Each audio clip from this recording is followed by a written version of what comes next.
Hello everyone, welcome to my eco classes. आज की video में अपन कवर करेंगे Haberler's theory of opportunity cost. इससे पहले वाली वीडियो में अपन ने Haberler's theory of opportunity cost का फर्स्ट पार्ट देखा था, सेकंड पार्ट देखा था। अब इस वीडियो में अपन करेंगे इंक्रीजिंग कॉस्ट में और डिक्रीजिंग कॉस्ट में ट्रेड कैसे होता है। इस चीज को आज अपन थर्ड पार्ट में कवर करने वाले हैं। तो अगर आपने इससे पहले वाली वीडियो नहीं देखी हो तो आप आई कार्ड पे जाकर चेकआउट कर लेना, आपको वो वीडियो वहां पे मिल जाएगी। तो मेरा नाम है दिव्यांशु शर्मा, मैं यूजीसी नेट क्वालिफाइड हूँ। आपको इस चैनल पे क्लास 11th इकोनॉमिक्स से लेकर के मास्टर्स इन इकोनॉमिक्स की सारी वीडियोस मिल जाती है। तो स्टार्ट करते हैं आज की वीडियो को। फर्स्ट, अगर अपन बात करें इंक्रीजिंग अपॉर्चुनिटी कॉस्ट और डिक्रीजिंग अपॉर्चुनिटी कॉस्ट में होता क्या है, तो मैं आपको सबसे पहले आपको एक प्लेन पेपर पे मैं ग्राफ समझाता हूँ कि ग्राफ क्या होता है। तो ग्राफ समझने के लिए सबसे पहले अपन को पता होना चाहिए कि कौन कौन सी चीजें हैं। सबसे पहले अपन को ये पता होना चाहिए कि पीपीसी क्या होता है। पीपीसी क्या होता है, फिर price line, price price line क्या होती है ये अपन को समझ में आना चाहिए। और एक हर जगह नहीं होता, बाकी किस किसी जगह अपन ये देख सकते हैं इंडिफरेंस कर्व। इंडिफरेंस कर्व, ये तीन चीजें हम अपन को समझ में आनी चाहिए, अपन को ये पता होनी चाहिए। तो इसका कर्व बनाए तो देखो, ये अपनी हो गई एक्स एक्सेस, ये वाई एक्सेस हो गई, ये अपनी हो गई एक्स एक्सेस। तो उनको बनाना है पीपीसी। ये हो गया अपना पीपीसी हो गया। ओके, ये अपन ने अपना पीपीसी बना लिया है। अब अपन को देखना है इंपॉर्टेंट चीज कि अपन इसके अंदर कैसे कर्व बना रहे हैं और उसके अलावा कैसे वर्क करते हैं।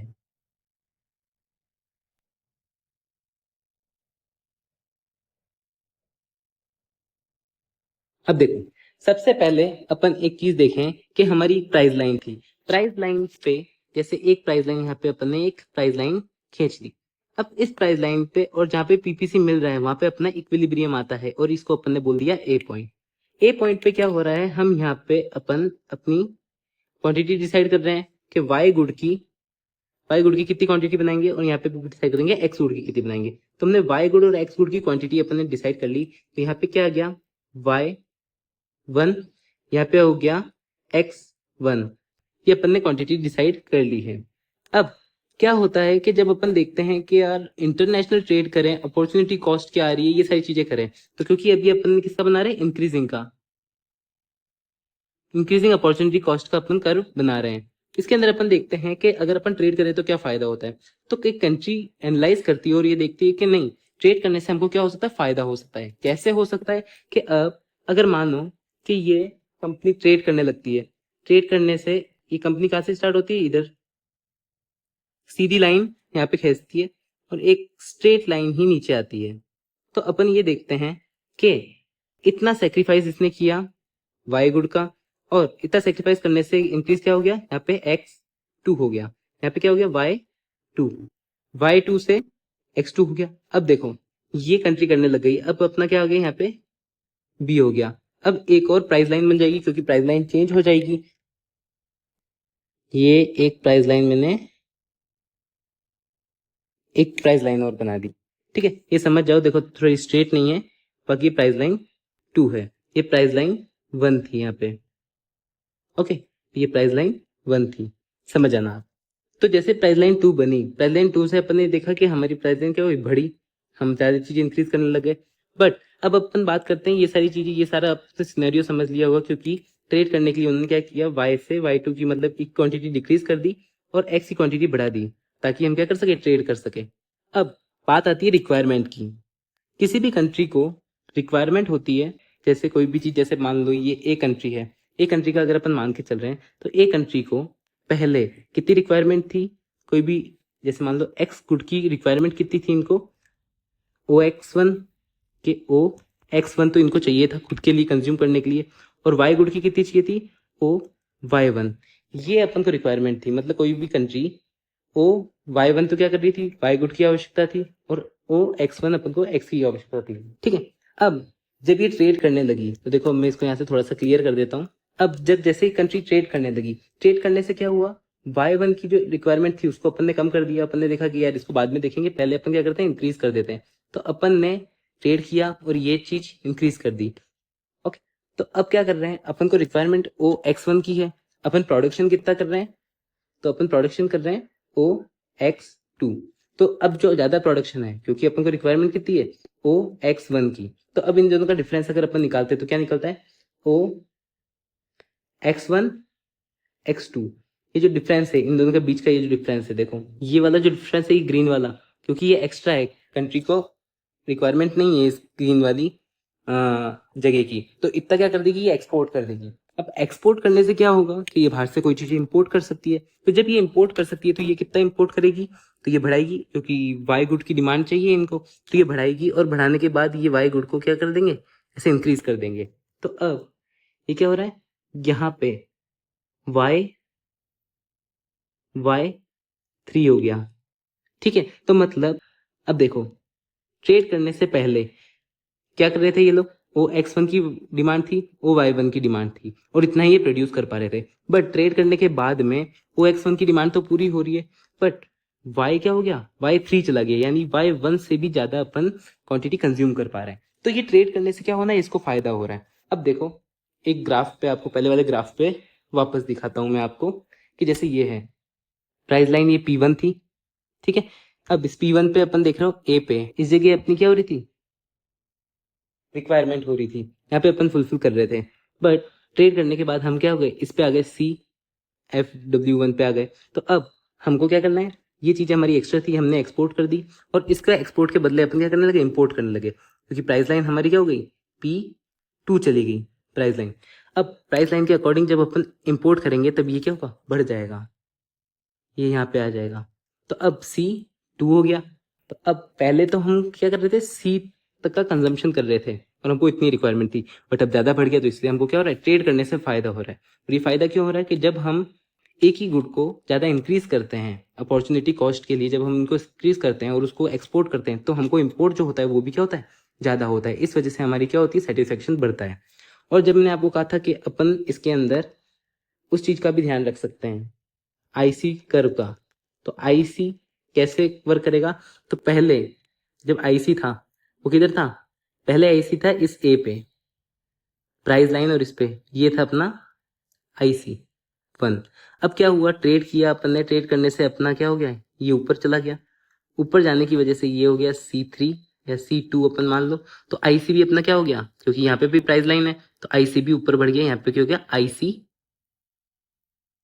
यहाँ पे हो गया IC2, ठीक है। तो अपना आईसी ऊपर चला गया, मतलब अपना सेटिस्फेक्शन बढ़ गया, अपन को जो भी कोई भी गुड को कंजम्पशन करने से अपन को जो यूटिलिटी मिल रही है वो भी क्या हो गई, बढ़ गई। तो मतलब ये चीज अपने लिए क्या हुई, परफेक्ट हुई, कि मतलब अपन को क्या करना चाहिए, अपनी एक क्वांटिटी को कम करके अपन को ट्रेड करना चाहिए। ये कर्व अपन को शो करता है। अब देखो इस कर्व की लैंग्वेज देखो, पहले before the trade each and country produce the consumption at the point of its own PPC using only it's resources, कि मतलब हम पहले पीपीसी पे प्रोडक्शन कर रहे थे, अब वो किसके लिए कर रहे थे, ओन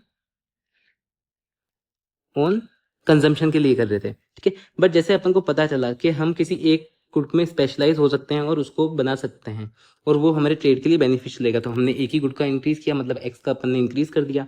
इंक्रीज करने के बाद they start making that the particular good more the rest of the another good, जो बाकी बच रहा है, ठीक है, क्योंकि अपन ने एक गुड को, जैसे यहाँ पे था अपन ने स्टार्ट किया एक्स गुड को बढ़ाना, तो ये कम हो गया, तो अब ये जो कम हुआ है वो क्या करेंगे, अपन दूसरी कंट्री से अपने इंपोर्ट कर लेंगे जिसको अपन एक्सपोर्ट कर रहे हैं, ठीक है। Now the satisfaction is more because they can import more because of export. तो अब क्या हो रहा है, सेटिस्फेक्शन बढ़ जाएगा, क्योंकि जितना हम पहले इंपोर्ट कर रहे थे, एक्सपोर्ट करने से हमारा क्या होता है, इंपोर्ट बढ़ जाता है, तो ये चीज बढ़ जाती है। तो इस वजह से क्या हुआ, जैसे अभी देखो ये क्या हुआ, ये इतनी जगह है, ये इतना अपन को एक्स्ट्रा मिलने लग गया, इस वजह क्या हुआ, so this became beneficial for both country, तो ये बोथ कंट्री के लिए बेनिफिशियल होता है।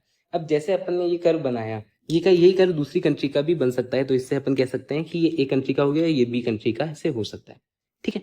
फिर अब अगर अपन बात करें कि डिक्रीजिंग अपॉर्चुनिटी कॉस्ट के अंदर क्या होता है, तो डिक्रीजिंग अपॉर्चुनिटी कॉस्ट का ये कर्व है, इसके अंदर ये ऐसे बता रहे हैं, देखो ये अपनी एक एक्सेस वाई एक्सेस है, ये अपनी एक्स एक्सेस है, इसके ऊपर ये इंटरनेशनल प्राइस लाइन हो गई, इंटरनेशनल प्राइस लाइन। अब इन्होंने कहा, क्या कहा कि ये है एक कंट्री का पीपीसी और ये है दूसरी कंट्री का पीपीसी, और इधर इन्होंने एक प्राइस लाइन खींच दी, एक और एक, ठीक है, इस टाइप की खींच दी। देखो मैं अगर आपको यहाँ पे दिखाऊं, तो यहाँ पे ये एक प्राइस लाइन खींची हुई है, ये बी वाली ये इधर एक खींची हुई है, और एक ये इधर ए जगह एक प्राइस लाइन खींची हुई है। तो अब प्रोडक्शन कैसे हो रहा था, जब कंट्री वाई प्रोडक्शन कर रही थी तो कंट्री वाई का प्रोडक्शन वाई कमोडिटी के लिए इतना था, टैक्स कमोडिटी के लिए इतना था। अब कंट्री ए का प्रोडक्शन एक्स कमोडिटी के लिए इतना और वाई कमोडिटी के लिए इतना। इन्होंने सोचा कि हमको क्या करना चाहिए, स्पेशलाइज्ड करना चाहिए, हमको क्या कंप्लीट एक ही गुड बनाना चाहिए। तो एक ही गुड पे ये यहाँ पे बनाने लगा। ए कंट्री तो यहाँ पे प्रोडक्शन करने लगी और जो बी कंट्री थी वो कहाँ पे प्रोडक्शन करने लगी, इधर फुल पे। तो अब फुल करने से क्या हो गया कि अब एक कंट्री में सिर्फ वही गुड अवेलेबल है, यानी एक सिंगल गुड अवेलेबल है, यानी बी कंट्री में तो सिर्फ वाई गुड अवेलेबल है, ए कंट्री में सिर्फ एक्स गुड अवेलेबल है। अब इनकी डिमांड कितनी है, OD1 ये डिमांड करना चाह रहे हैं और यहाँ पे भी OD डिमांड हो रही है वाई गुड की। अब क्या होता है कि पहले वाई गुड ए कंट्री को सिर्फ इतनी मिल रही थी, बट अब डी से A1 इसको वो क्या कर रही है, एक्सपोर्ट कर रही है। तो D1 से A1, क्योंकि अब ये पूरी क्वांटिटी यहाँ पे तक बना रही है तो इसका ये जो आधा D से A1 का जो हिस्सा है ये क्या कर देगी, एक्सपोर्ट कर देगी। अब एक्सपोर्ट किया है तो कुछ तो वापस मिलेगा, तो क्योंकि इंटरनेशनल प्राइस लाइन है तो इस वजह से ये क्या होगा, प्राइस लाइन ऊपर चली जाएगी और ये ऊपर जाने के बाद ए कंट्री को इतना वाई कमोडिटीज से इतनी एक्स्ट्रा मिल जाएगी। तो पहले मिल रही थी यहाँ पे डी पे, अब कहाँ मिलेगी, यहाँ पे इतना ऊपर वाले डी पे। ओके, अब अगर अपन बी कंट्री के अकॉर्डिंग देखें, अब बी कंट्री के अकॉर्डिंग क्या हो रहा है, पहले वो कमोडिटी इतनी बना रही थी वाई की और एक्स की इतनी कमोडिटी बना रही थी। अब जब उसने देखा कि हम पूरी वाई कमोडिटी बनाते हैं, तो अब वाई कमोडिटी जैसे ही वो बनाने लगी, बनाने के बाद उसने डी से बी ये जो हिस्सा है इसको तो क्या कर दिया, एक्सपोर्ट कर दिया। अब इसके बदले जब पहले अपन को इतनी क्वांटिटी मिल रही थी, यहाँ पे D0 मान लो, D0 क्वांटिटी एक्स की मिल रही थी, अब एक्सपोर्ट करने के बाद इसको कितनी मिल रही है, OD1 मिल रही है। तो मतलब अब इतनी क्वांटिटी उसको एक्सपोर्ट करने से मिल रही है। तो अब इस केस में भी जब डिक्रीजिंग अपॉर्चुनिटी कॉस्ट होती है, इसके अंदर भी उसको क्या हो रहा है, बहुत फायदा हो रहा है। तो इंक्रीजिंग अपॉर्चुनिटी कॉस्ट में थोड़ा कम फायदा होता है और डिक्रीजिंग अपॉर्चुनिटी कॉस्ट में फायदा थोड़ा ज्यादा होता है, क्योंकि पहले अगर अपन एक IC बनाए तो पहले यहाँ पे था, अब थोड़ा यहाँ पे है, तो इस वजह से क्या हो गया, ये बहुत ज्यादा बढ़ गया सेटिस्फेक्शन। ठीक है, और अपन ये देखते ही हैं कि इंक्रीजिंग अपॉर्चुनिटी कॉस्ट में क्या होता है कि अपॉर्चुनिटी कॉस्ट इंक्रीज होती रहती है, मतलब अपन ज्यादा चीजों का सेक्रीफाइस करना पड़ता है। तो सेक्रीफाइस ज्यादा करेंगे तो अपन को जो फायदा होगा वो भी क्या होगा, कम होगा।